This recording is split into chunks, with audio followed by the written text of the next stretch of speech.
سلام عزیزان، وقتتون بخیر. به کانال آشپزی با سوده خوش اومدین. امروز میخوایم با هم یه قرمه سبزی خیلی خوشمزه درست بکنیم. میریم مواد لازم رو ببینیم. پیاز، پودر لیموی عمانی، مغزش البته مغز لیموی عمانی، لوبیای قرمز، رب انار، لیمو ترش، ادویه ها، نمک، گوشت گوسفندی و سبزی قرمه سبزی. خب ما اینجا گوشت گوسفندی و سبزیمون فریز شده هست و میریم که با هم درست بکنیم این خورشت بسیار اصیل و خوشمزه ایرانی رو. خب دوستان، اول مقداری روغن داخل قابلمه‌مون میریزیم. من امروز میخوام این قرمه سبزی رو با این دستگاه درست کنم. حتما همتون این دستگاه رو میشناسین که کلی کارها رو میشه باهاش انجام داد. من میخوام از قسمت زودپزش استفاده بکنم. روغن رو توی مایتابه میریزم و پیازهام رو به صورت نگینی خورد میکنم و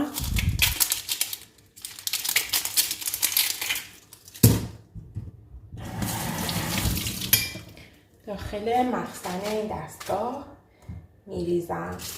بچه من خیلی سخت از تخته استفاده میکنم، نمیدونم چرا. همیشه همسرم هم که میخواد غذا درست بکنه اول تخته رو میاره، ولی من نمیدونم چرا از اول انگار یه مقاومتی نسبت به تخته داشتم. همیشه دوست داشتم آشپزی رو با دستم انجام بدم، یعنی منظور این که با دست خورد کنم. نمیدونم، دستگاه خورد کن دارم، تخته هست، ولی همچنان دوست دارم که به صورت سنتی در واقع آشپزی کنم. نمیدونم حالا خوب هست یا بد، ولی اینجوری انگار راحت‌تر به نظر خودم و سریع‌تر میتونم آشپزی بکنم. خورشت قرمه سبزی هم که واقعا جز بهترین غذاهای روزگاره، ولی یه خاطره میخوام براتون تعریف کنم از خورشت قرمه سبزی که من مدت‌ها بود واقعا از این خورشت خوشم نمی اومد و اصلا دوست نداشتم که این خورشت رو بخورم. این داستان برمیگرده به موقعی که من ابتدایی میرفتم. خب من دستگاه رو میزنم به بند روی زودپز به مدت 1 ساعت و نیم. خب یه کوچولو اجازه میدم که پیازها تفت بخوره و سرخ بشه. یه کمی، خیلی نمیخوام سرخ بشه، فقط میخوام یه کمی سبک بشه. پیاز توی خورشت بچه‌ها بیشتر به خاطر طعم و لعابیه که به غذامون میده. میریم یه کم پیازه که سبک شد، من ادامه خاطره رو براتون تعریف میکنم. خب عزیزان، پیازمون یه کمی داره سبک میشه. خب خلاصه این که من دوران دبستان که بودم مدرسه غیر انتفاعی میرفتم و اون موقع که مدرسه غیر انتفاعی میرفتم اونجا به هم ناهار میدادن. نمیدونم چه برنامه شده بود، چه اتفاقی افتاده بود که آخر سال کلاس 5 ابتدایی بودم که 2-3 ماه آخر اینا یه روز در میون به ما قرمه سبزی میدادن و واقعا دیگه من از قرمه سبزی زده شده بودم. باورتون نمیشه. تا مدت ها شد از 5 ابتدایی شما حساب بکنید تا زمانی که من وارد دانشگاه شدم، فکر میکنم یه چیزی هولوش مثلا 7-8 سال گذشت و من واقعا همچنان از قرمه سبزی متنفر بودم و هر وقت که مامان برامون قرمه سبزی درست میکرد برای من حتما باید یه غذای دیگه یا درست میکرد یا از بیرون سفارش میداد و حتی حال من با بوی قرمه سبزی هم به هم میریخت. دیگه اینطور شده بود که هر جا مهمونی میخواستیم بریم یا مثلا خونه اقوام میخواستیم بریم همه باز میپرسیدن، میگفتن سوده همچنان قرمه سبزی نمیخوره و واقعا برام خیلی خاطره سختی بود. ولی تا الان وقتی هنوز ادامه داشت تا اینکه دیگه این 1-2 سالی که دو سه سال آخری که مهاجرت کردم از ایران مهاجرت کردم، ولی الان واقعا دیگه دلم واسه قرمه سبزی تنگ میشه. بازم خیلی نمیتونم در ماه بخورم، مثلا ماهی یک بار، شاید 2 ماهی یک بار، ولی دلم تنگ میشه براش و واقعا خیلی خوشحالم که برگشتم به دورانی که قرمه سبزی رو دوست داشتم و واقعا خیلی خاطره عجیب غریبی بود از دوران مدرسه و اینکه ما باید خیلی مواظب باشیم که واقعا تکرار یک غذا دلزدمون نکنه. اینم از خاطرات قرمه سبزی و این داستانا. ولی الان واقعا دارم درست میکنم، دارم دیگه دلم داره ضعف میره، آب دارم قورت میدم در واقع. خب دوستان، بعد از خاطره بازی بریم برنجمون رو خیس بکنیم. همونطوری که همیشه بهتون میگم من برنج رو اصلا نمیشورم، فقط با آب داغ برنج رو به مدت 1 ساعت قبل از اینکه بخوام آبکش بکنم خیس میکنم و حالا نمکم باز به دل بخواهه. اگر دوست دارین نمک میریزین، دوست نداشتینم میتونین نمک استفاده نکنین. حالا من نمک باز یه کوچولو میزنم که برنجمون حسابی خوشمزه بشه. این برنجم در واقع برنج دودی هم داره کنارش که نمیدونین واقعا چه عطری داره وقتی آب جوش رو میریزی، واقعا بوی برنج دودی. خب پیازمون هم که یه کوچولو تفت خورد و سبک شد. در ادامه ما ادویه هامون رو استفاده میکنیم. یه کوچولو زردچوبه، فلفل سیاه،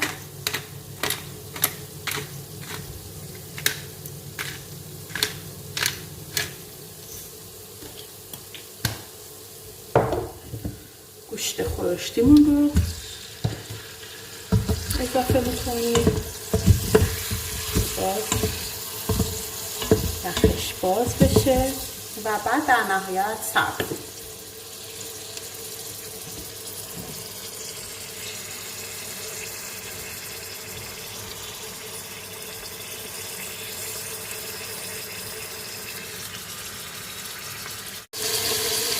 خب دوستان، همونطور که میبینیم حسابی این گوشتای ما تفت خورد و حالا نوبت اضافه کردن سبزی قرمه سبزی هست. سبزی قرمه سبزی رو اضافه میکنیم و میذاریم که سبزی قرمه سبزی هم در واقع باز بشه.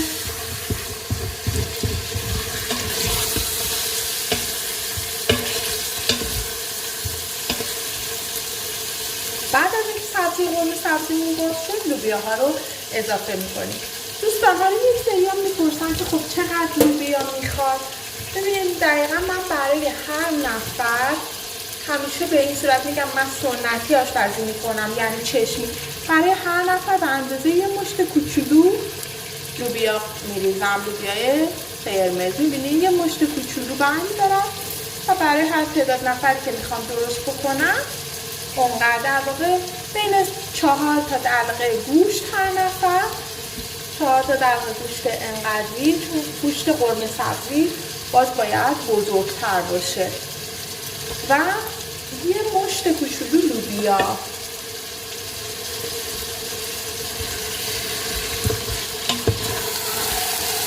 سبزی ما سرخ کرده است ولی باز من یه هفته دیگه میذارم که توی روغن بخوره، چون دوست دارم سبزی خوش رنگ باشه و اجازه میدم که سبزی کاملا باز بشه یخش.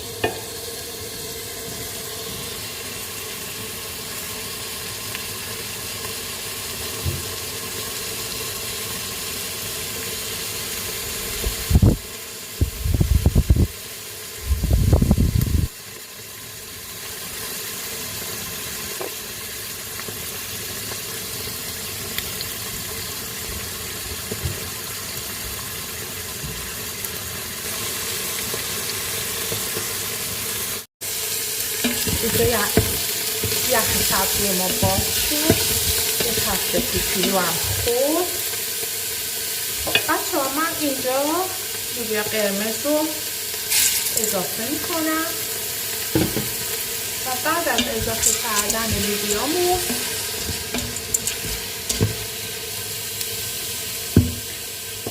کوچولو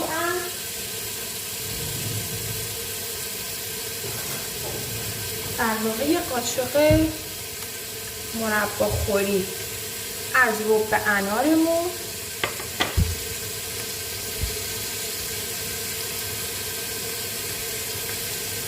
و انقدر یه کوچولو اینجوری هم پودر پرک مغز لیمو اضافه میکنم و یک لیوان بهش آب اضافه میکنم.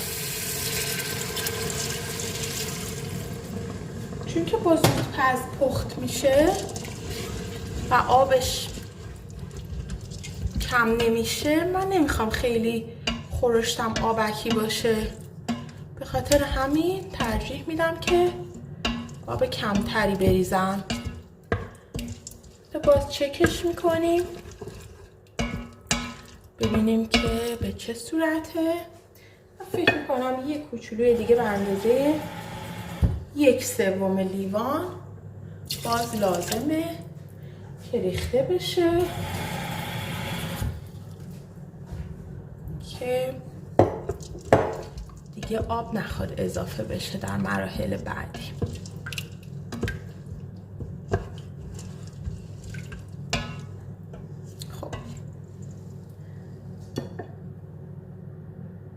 خب دوستان من نمکش هم همون موقع اضافه میکنم چون که دوست ندارم بعدا اضافه بشه، هم گوشتش میپزه و اینکه دلم میخواد که نمک از اول به خورد غذا بره. خب در دستگاه رو میبندم.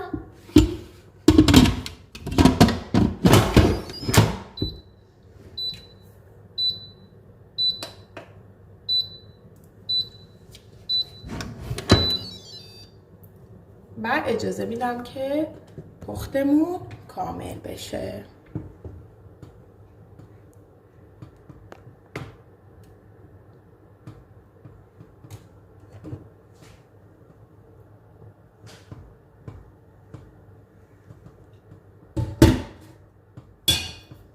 فکر میکنم اکثرا تو اروپا این دستگاه رو داشته باشین.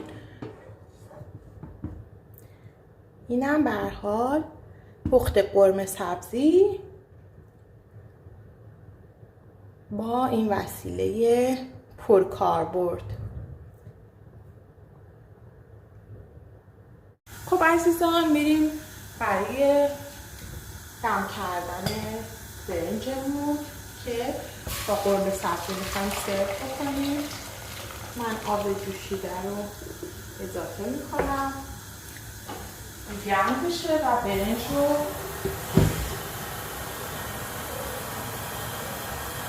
داخل آب جوشمون بریزیم.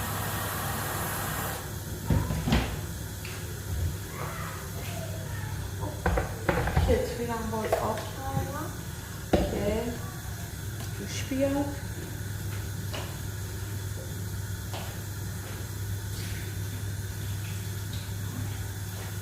آب اضافه برنجمون رو که خیس کردیم رو خالی میکنیم. برنج رو داخل آبلامه که آب جوش داریم میریزیم.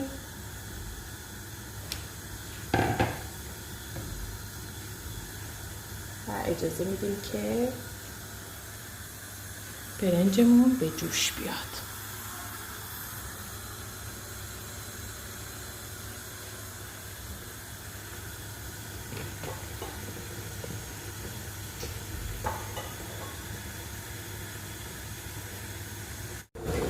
عزیزان برنجمونم به جوش اومد. می‌بینید که من اینجوری تست میکنم چلو رو که وقتی فشار میدم ببینید مغزش هنوز یه رده خامی داره، هنوز نیاز داره که بجوشه. یه کوچولو دیگه آب جوش اضافه میکنم چون آب اولیش کم بود.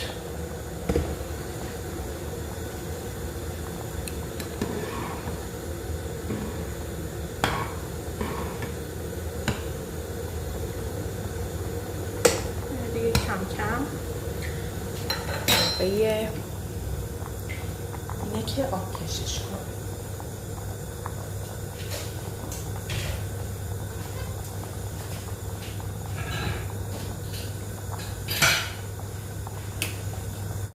خب اینجا میبینیم که هدیگمون رو درست بکنیم.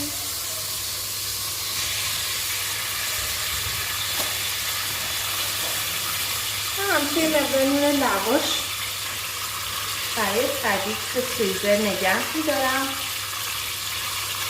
که هر وقت خواستم بتونم برای تحصیل ازش استفاده بکنم.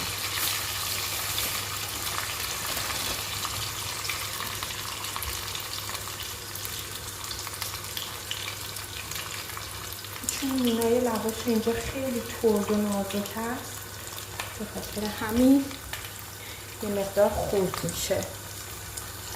خب وقتی حسابی سرخ شد برنجمون رو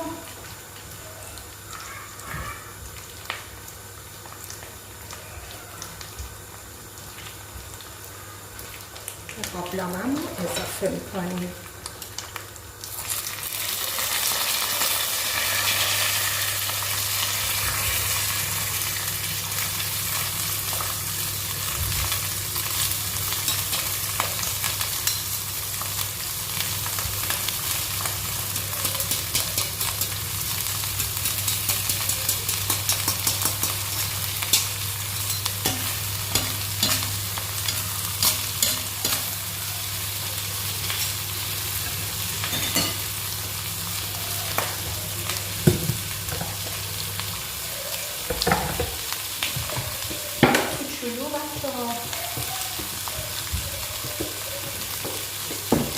روغن و آب داغ و روغن رو من به این صورت روی پلو میدم که دم بکشه و میره که حسابی دم بکشه. عزیزان مرحله پختمون تموم شد. 1 ساعت و نیم با این دستگاه روی دکمه زود پزش گذاشتیم. باز میکنیم و ببینیم که سبزی ما به کجا رسید. بله واقعا که همه چیش اوکیه، عالیه، طعمش هم خیلی خوبه. من تست کنم.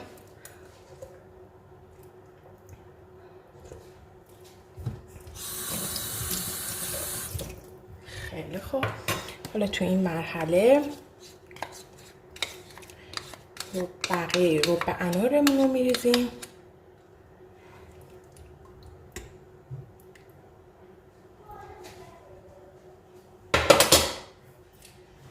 و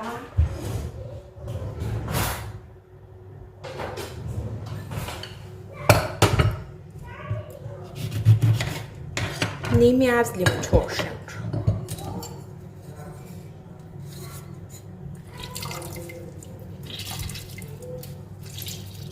بهش اضافه میکنیم. باز تست میکنیم دوستان. اگر نمک، فلفل یا هر چیز دیگه که فکر میکنیم اندازه نیست میتونیم بهش اضافه کنیم.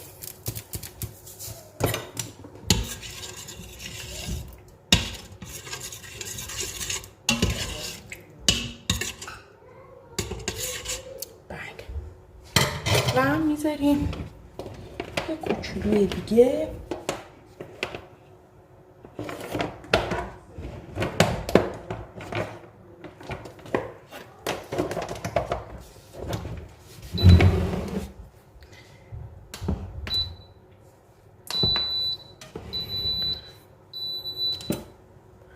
باز با اون آب لیمو ترش 2 تا قل بزنه و لیمو و اینکه واقعا دیگه عالی شده.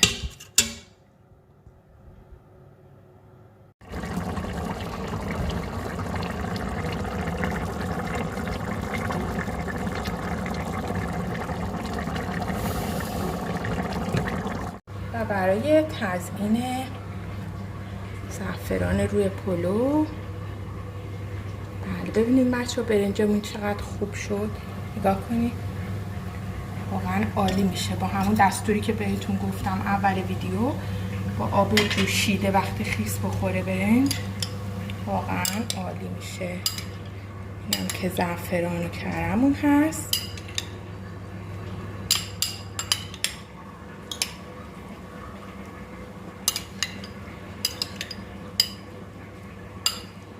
بله دوستان، خورشت قرمه سبزی ما هم آماده شد.